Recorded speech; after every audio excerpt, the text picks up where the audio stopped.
We are holding over here in Parshas Toldos by, get it open over here. We're holding in Parshas Toldos over here. After last class, we learned about Avimelech and Rivka and Yitzchak and Rivka. We're holding over here in Perek Chavav, Pasuk Yud Beis. It says, Vayizra Yitzchak ba'aretz ahi, and Yitzchak planted, sowed in that land. Vayimtza, and he found Bashana ahi, in that year, Me'ah sha'arim, 100 times more than the estimate, than what was predicted. When they predicted what would grow, Yitzchak outdid the predictions on terms of his crops 100 times as much. Rashi says that they did the estimation to be able to give for Meiser, to know how to give tithing. Vayivarcheyu Hashem, and Hashem blessed him. Okay, so Yitzchak is in the land of Plishtim, in the land of Gerar. He sows, he plants, and he finds a tremendous godly blessing. Okay, so what's the deeper story over here? What's the deeper story? So I'm going to share with you something really, really interesting. If you heard of the Chassam Sofer, the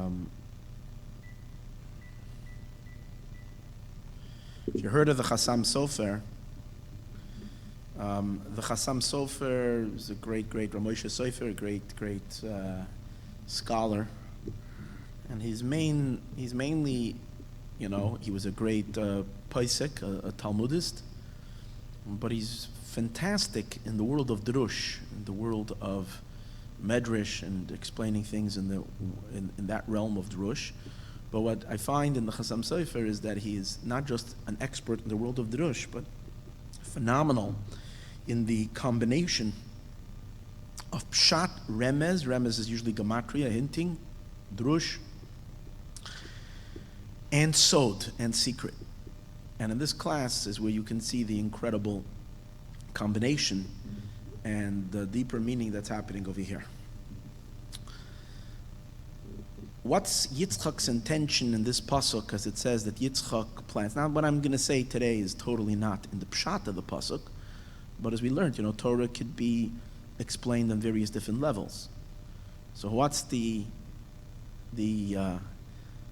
secret over here that's in this pasuk that indicates Geula and Moshiach and the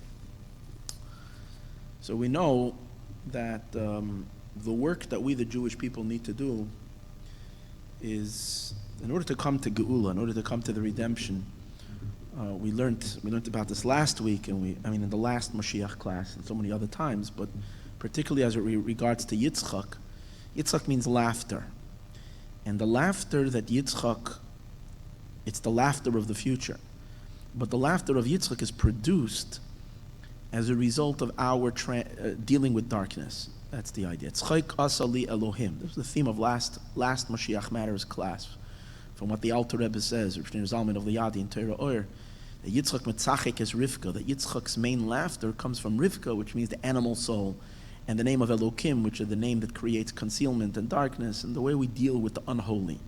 And by transforming the unholy during the time of exile, we come into the time of laughter, which is the days of Moshiach.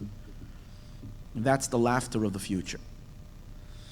So, being that that's the case, but the real warrior is Yaakov. Yitzchak represents already the laughter of the future, but we can understand and appreciate that Yitzchak, after all, did his avodah in this world as well. So this pasuk expresses Yitzchak's avodah in neutralizing the klipa and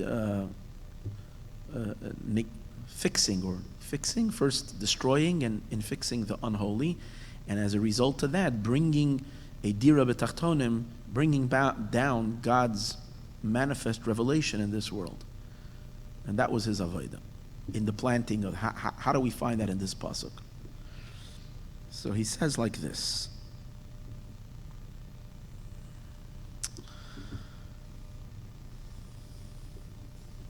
When we take a look, let's go for a moment back to Yaakov. When the Torah talks about Yaakov Avinu, just give me 1 second here. When the Torah talks about Yaakov, I just want to shut this phone thingy. When the Torah talks about Yaakov, it says that the reason Yaakov was called Yaakov was because V'yada yochezes ba'akev Esav, that Yaakov Avinu was holding on to the akev, to the heel of Esav. And we've learned about this many times, that refers to the idea that Yaakov's main objective is to fix the dark elements of the world. Esav himself is a man of darkness, and Akev Esav means the heel of Esav is where Esav's the most intense, dark, the lowest part of Esav, and that's where Yaakov has to do a tikkun. And that's why it's hinted in his name, Yud Akev, that Yaakov has to shine the Yud all the way down into the Akev. That's what it says in Chassidus. So Chassam Sofer says an interesting thing. He says, the root of all unholiness is rooted in the snake. We know the Nachash HaKadmoni. That's the primordial snake, the one that came and enticed Chava and brought the whole world into darkness. That's the Sitra Achra, that's the other side. Now the snake has many names. One of the names of a snake is a python. Right? We're familiar with a python. And in Hebrew, it's called a pesen. So there's a pasuk in Tehillim which speaks about the venom of the wicked. It says, "Chamas lamay," their venom of the wicked, kudmus, is similar Chamas nachash to the venom of the snake. It's interesting how the ultimate darkest force that exists today in the world. There are many dark forces, but the nucleus of darkness that's in the world is concentrated in a group called Hamas. So it's funny that. Not funny, but it's sad. But it's Hamas Lamoy, they're called the venom of the snake. And then the pasuk continues, Kamoy fesen cheresh, like a deaf python, yatim oznoi, that stuffs its ears. Ashalo yishma l'koil malachshim, they don't listen to the sounds of the charmers. Choyver chavarim mechukam, to the voice, to the most skillful caster of spells. The guy who's casting spells is trying to I guess, ensnare the snake, but the snake is not letting itself be ensnared. Anyways, this pasuk, you see that that's a pasuk where the klipa is called pesen, a python. It says if you take the Ropshetz of the word Asher, after it speaks about the snakes, it says Asher lo yishma l'koil malachshim. It doesn't listen to the sound of the charmers. So that spells, the Ropshetz spells the word Elilim. Elilim means foreign gods. This is the peten, this is the python, this is the root of Sitra Achra, Elohim Acherim, the other side. So now,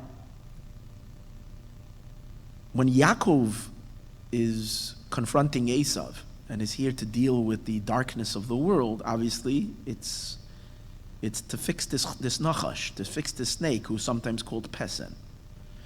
So if you take a look at the letters in Yaakov, are Yud Ayin Kuf Beis, and the Yud, that's Yaakov's neshama, that's the holiness, that's the godliness of Yaakov. But Akev represents the work, the objective, the work that Yaakov has to deal with. He's dealing with the Akev. So those letters of those words are Ayin Kuf Beis. So when you look at these letters and you fill in the milui, Ayin, that means you put in the hidden letters. Ayin is Ayin Yud Nun. So you have a Nun over there. The last letter is a Nun. Yaakov, Ayin Kuf. Kuf has a pei in the end. Kuf is Kuf Vav Pei. And Beis, Yaakov, has a tuf. So if you take a tuf and a pei, a tuf and a pei and a nun, so that spells peten, python. So here's the amazing thing. We always know that Yaakov, the Jew, has to go into the bowels of the klipa, into the darkest element of the klipa. But here it's showing how the python, which is the root of all evil, is It's not even far from us. We live inside of it. We live in its belly. But what's there? How do you destroy this klipa, this intense python, this nachash hakadmoni? It's the power of the Chassam Sofer says it comes from the yud.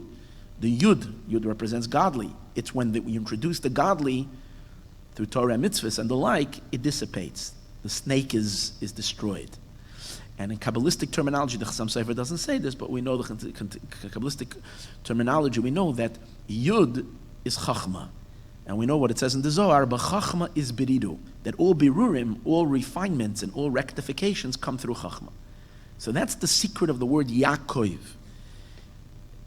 On one level, we always speak Yud Ekev. It's the Yud that goes down into the Ekev, into the lowest part. But what is the lowest part? So look at the lowest end of the word Ekev. Look at the end letters of Ekev. You spell the word Pesen, which Pesen is the Sitra Achra. Pesen is the python, the snake, referred to in Tehillim over here. Now, how does Yaakov, the Ekev, how does he fix it? So we said he fixes it through the Yud. But also, if you take a look at that very same setting that we just made, Ekev is the first letters, Aleph, Kuf, Beis. The last letters is Peten. And in the middle letters, well, let's look at these three letters, Ayin. What's the middle letter of the Miloi of the word Ayin is a Yud. In the word Ayin is a Yud. Ayin, Yud, Nun. So it's the Yud. We're focusing now on the middle letters. In the Kuf, it's a Vav. It's Kuf, Vav, Pei. So it's a Vav. And in the Kuf, it's a Vav. And in the Nun, it is again a Vav. A Nun has Nun, Vav, Nun. So what do you have? No, it's not that. Hold on one second. I'm sorry, it's not a Nun. I'm sorry, I'm not looking at Peten. I made a mistake. Ekev. What's this? The middle letter. I'm sorry, I quoted this wrong. In the letter Ayin, it's a Yud that we got right. But then we have to look at the letter Kuf. So the middle letter of Kuf is a Vav. And what's the middle letter in the word Beis? A Yud. So if you look at the middle letters, it's Yud, Vav, Yud. Now Yud, Vav, Yud is 26. So again, by revealing 26, which is Hashem's name, by revealing the Yud K Vav K, bringing 26 into the Ekev, into the heel, which at the very, very end is the Pesen, which is what we as the Jewish people are supposed to be doing through Torah and mitzvahs, where Megala Yud K Vav K, in the world of the Sitra Achra. How does the Alter Rebbe and Tanya refer to this world? It's a world that's mole klipas and Sitra Achra. It's filled with klipa. And over here we reveal godliness, and that's the whole inyan of Yaakov, to transform this Pesen, to transform this darkness. So once we have that idea, now let's take a look at this pasuk of Yitzchak's work. Now, this Pesen, this python, comes in a manner of male and female. Esav and Esav's wife. Who's Esav's wife? Her name is Basmas. Right? Esav married a woman by the name of Basmas. There is in Masechtas Baba Kama, the first tractate in Talmud, in Masechtas Baba Kama, which opens up the Seder of Nezikin. Nezikin means damage. Forces that are damaging in the world. What is that? That's the forces of Klippa. So actually in Seder Nezikin is where we're really, really confronting the Klippa. So it opens up with our Ba'avos Nezikin. There are four categories, four parents of damage. What does that mean? That means that the Samach Mem, the forces of darkness, emerge into four, because corresponding to the four worlds, to the four corresponding to holiness, which is Yud K Vav K, the Klippa also has four. So what are its? We also know that there are four Domim, Tzameach, Chaim, Medaber, the four types of life: inanimate, vegetable, whatever, animal and human. Four elements: fire, wind, water, and earth. So the Klippa has four powers. And that's what we learn in Tanya, and we learn from the Arizal, that there are four klippas. There are three impure klippas that are totally, totally evil, and unrectifiable. There's a fourth one called klipas noga. So we see the klip is divided into four. Esav's name, her name is Basmas, and it's indicating to these four klippas that are emanating from the snake. And what are they? The word Basmas stands for the four avos nezikin that are mentioned in the beginning of Masechtas Baba Kama. Beis is Rosh Hashanah's boyer, a pit. Shin is Rosh Hashanah's shein, or shoyer, an ox. So we know in what the Mishnah means simply is that you can damage someone else by making a stumbling block or creating a pit in a public place, and that's how you can cause damages. Another way that a person can cause damages to someone else is by his animal being, goring, an animal acting viciously and acting that kind of damage. That's called keren, but it's also called shoyer. So that's the shin. The mem comes from the word maveh. Maveh, the sages use, means eating. When the animal goes and damages other people's property, not with the intention to damage, but just because the animal is being selfish and interested only in its own satisfaction, and it doesn't care if that is hurting someone else. So these are the damages of maveh. Maveh means the mouth. It's destroying through eating. So there is boyer, shoyer, and then maveh. And finally, the taf stands for tavera. Tavera means fire. You can cause a damage through igniting a fire. So even though in the Mishnah it refers to it as hever, but hever and tavera is the same thing, because you find that the Jewish people came to a place called Tavera, where they encountered fires and so on and so forth. So basmas stands for the four types of damages, Esav's wife, and that's the manifestation of the klipa, basmas. So now, in order to, as we said earlier, what's Yaakov's avoda? The avoda of Yaakov the avoda of the Jewish people is Yud Ekef, to bring into the python and into these basmas, into Esav, into world of Esav, with his basmas, to bring a tikkun and a rectification. So how is that rectification accomplished? So if you take a look at our pasuk, that Vayizra Yitzchak, that was Yitzchak, part of Yitzchak's avoda, Ba'aretz Hahi, in that land, Vayimtza, and he found. So in the next few words, again, if you don't have holy eyes, you would never find this. I would never find it. A tzaddik like the Chassam Sofer can see it. He sees it. He looks at the words. Bashana ahi, in that year, Meir Sha'arim, he finds 100 times more than what was estimated. He says, take a look at these words. Bashana ahi, Meir Sha'arim, Rosh Tevis. The first letters are, Beis is boyer, Hey is hever. Hever, as we said earlier, is the fire. Meya is maveh, that's the tooth, the animal doing damage through its shen and regel, tooth or its trampling, whatever. And then finally, sha'arim is shoyer, which is damaging with the fourth way.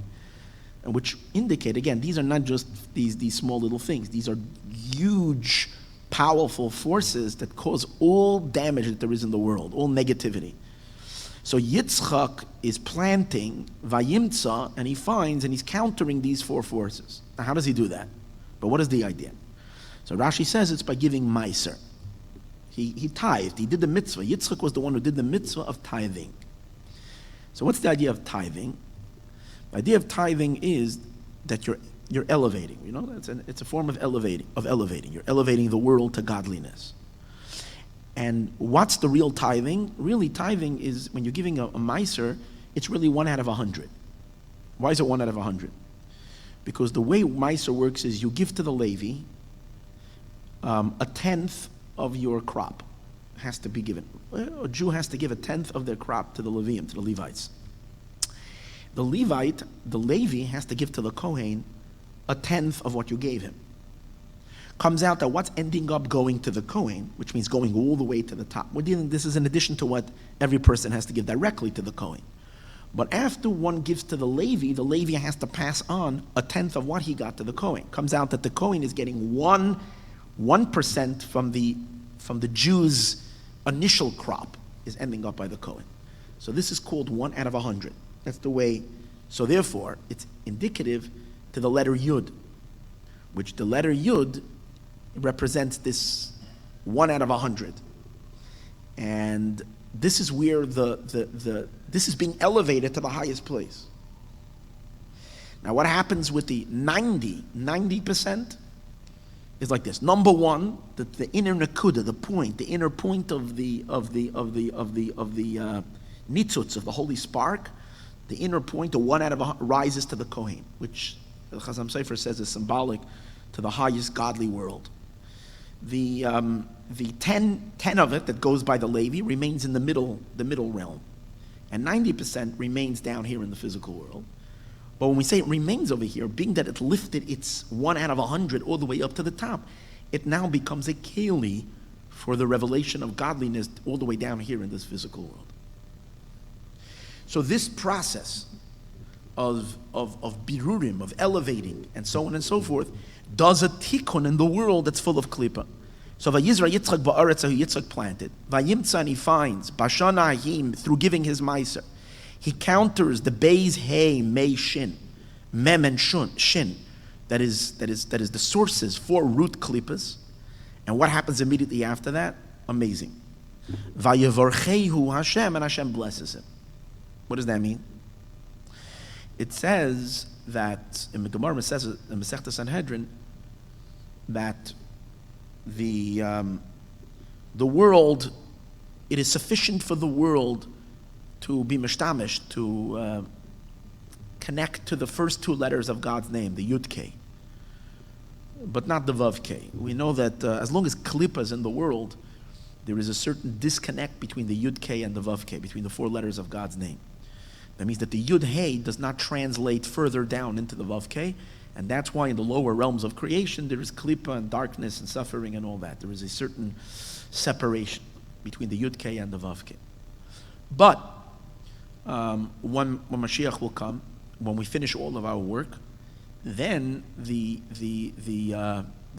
shame of Hashem, the God's name, will be complete, which means there won't be any blockages, and there will be a complete flow from the Yud all the way down, which means, as we spoke earlier, the concept of Dira B'Tachtonim, that in the space of the snake, the space of the python, the snake, the pace of the Yud Ekev, the 26, the Yud Ke Vav Ke, which is actually 26, the inner letters of the Ekev, that's going to manifest into the space of the python. And then we get rid of all the 4 klippas, and because God to manifest in all 4 worlds. So therefore, what is the continuation over here of Yitzchak's tikkun? Vayevarchehu. Vayevarchehu means he brought bracha hu into the hey and the vav, because those are the 2 letters that we need to connect into the hey, and then it's going to be what is fully Yud Kei Vav Kei. Vayevarchehu. Vayevarechei vav. He blesses the hey and the vav, which means he draws down the Yud Kei into the hey and the vav, because once we've removed the 4 powers of Klippa and eliminated them, so now there's no more obstruction.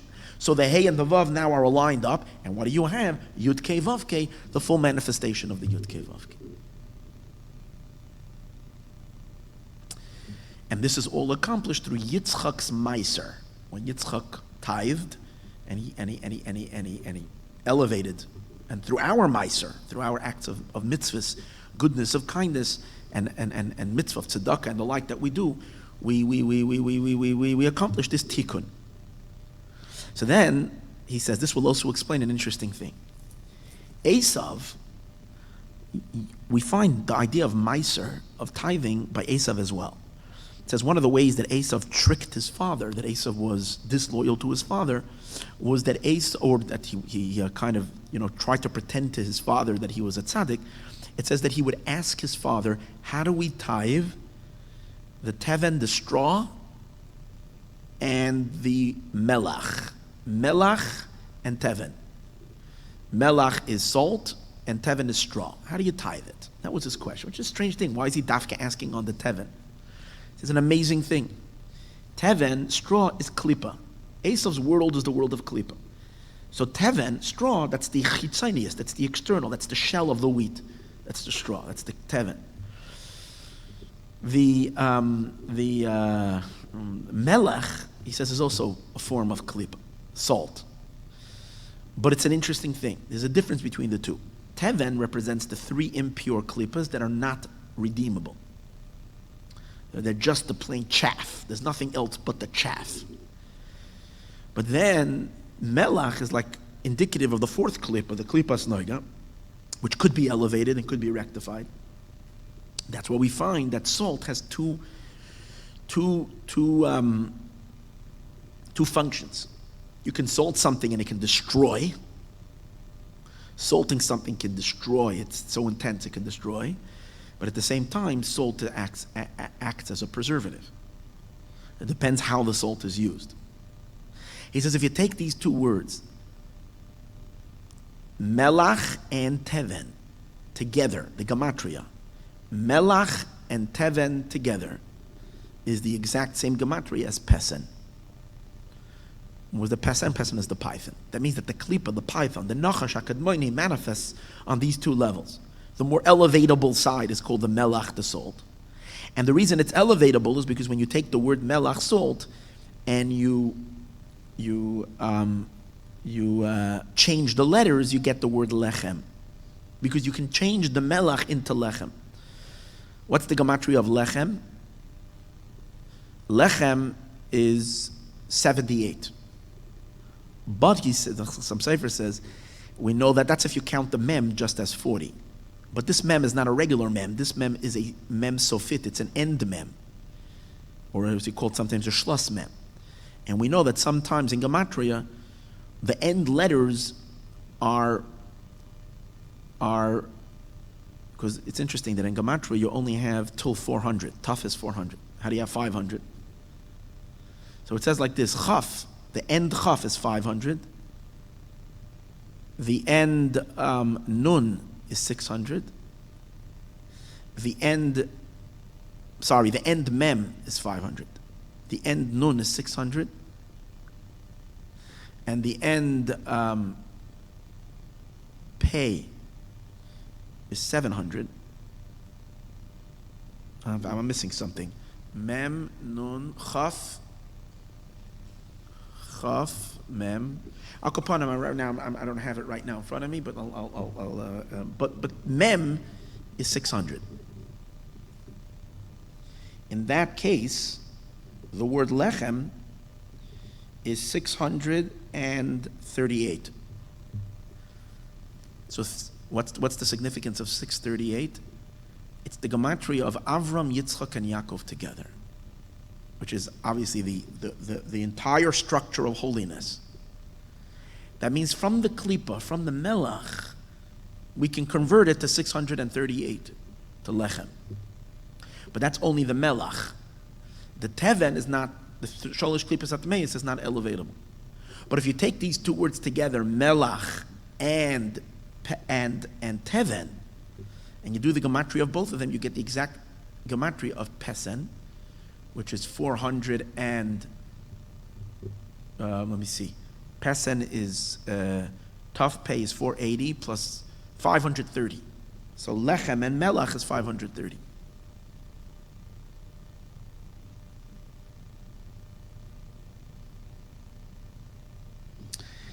And that's the reason why Esav, who he's trying to, his real objective initially would have been that Esav could have gone into the world of Klippa and rectified it, but that was not, in the end didn't work out.